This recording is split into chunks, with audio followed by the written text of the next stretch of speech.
My name is Aaron Ettinger. I'm a professor of political science here at Carleton University, and I'm going to talk about the US presidential election.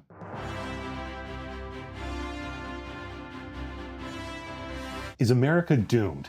No, America is not doomed. Americans are just very dramatic. Yes, they are going through hard times in the United States. Many people are, but that doesn't necessarily mean that you are doomed. Now, periodically, the United States goes through these down cycles. Think about the 1970s. There was high unemployment, high inflation, it was stagnant economy. They called it stagflation. Think about the 1930s, the Great Depression. Heck, think about 4 years ago in the midst of the COVID-19 pandemic, where there were thousands of people dying every single week and we were all in lockdown. The United States wasn't doomed then, and it's not necessarily doomed now. How can Trump win even though he's a convicted felon? Trump can win even though he's a convicted felon because there are no rules against it.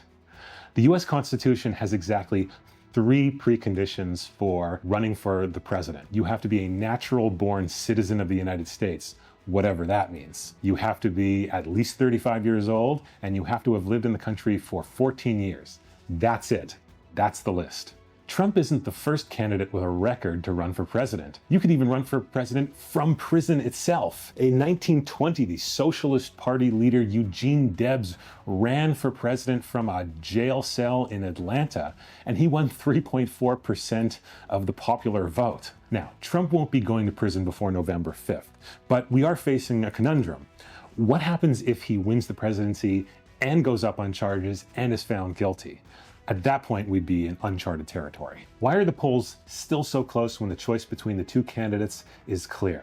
The polls are so close because A, the electorate is very evenly divided, and B, fewer and fewer Americans are prepared to change their minds about how they vote. And at the end of the day, you get 2 parties with clearly different candidates locked in what is basically a toss-up election. What are swing states? A swing state is a state that goes back and forth between the 2 parties in presidential elections. So what we have are blue states and red states. Blue states are solidly Democratic, red states are solidly Republican, but somewhere in the middle are these purple states, right? States that can go either way. And those states are extraordinarily valuable in presidential elections because it's a winner-take-all system for the most part. One of the swing states you hear about all the time is Pennsylvania. And why is that? Well, because it's almost like a microcosm of the United States. A Democratic strategist about 30 years ago said that Pennsylvania is like Pittsburgh on one end, Philadelphia on the other, and Alabama in between. It's very much representative of what America is all about. And it has an outsized place in the Electoral College. It has 20 votes. Now, that's less than California, which has 55, or Texas, that has 38, but a whole lot more than some of the smaller US states, which have 3, 4, 5, 6, something along those lines. So whoever wins Pennsylvania has a much greater chance of winning the presidency. Why should Canadians care about US politics? Oh my.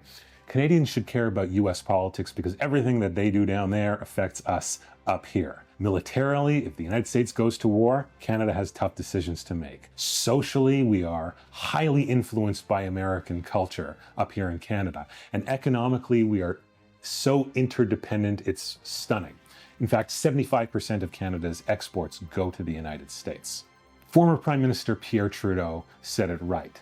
He said, living next to you, the United States, is in some ways like sleeping with an elephant. No matter how friendly and even-tempered the beast, one is affected by every twitch and grunt.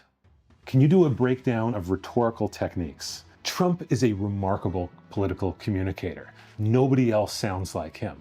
And it's like drinking from a fire hose, right? The one thing that he says gets drowned out by the next thing and the next thing and the next thing. At the end, you have tremendous momentum, even if what he says is completely incoherent and totally contradictory. What historical elections compare to the 2024 election?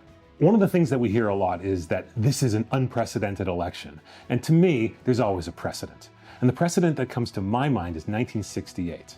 And why is that? Well, that was the last time that a sitting president chose to not run again, even though he was eligible to do so.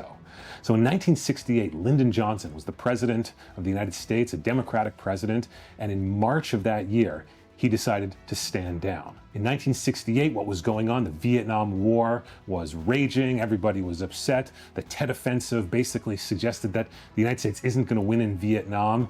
And so Lyndon Johnson said, I'm out. I'm not running again.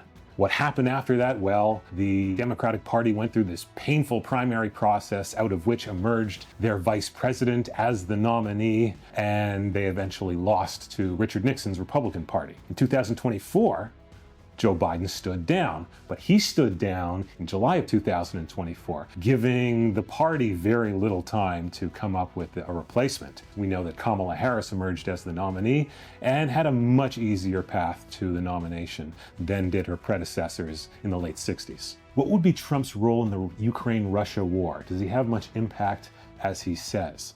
If elected, Trump would probably begin winding down America's support for the defense of Ukraine. And that's pretty significant because without the United States' support, Ukraine will not be able to defend itself, no matter how much other countries and other organizations contribute. Without the United States, Ukraine is in a very, very bad situation.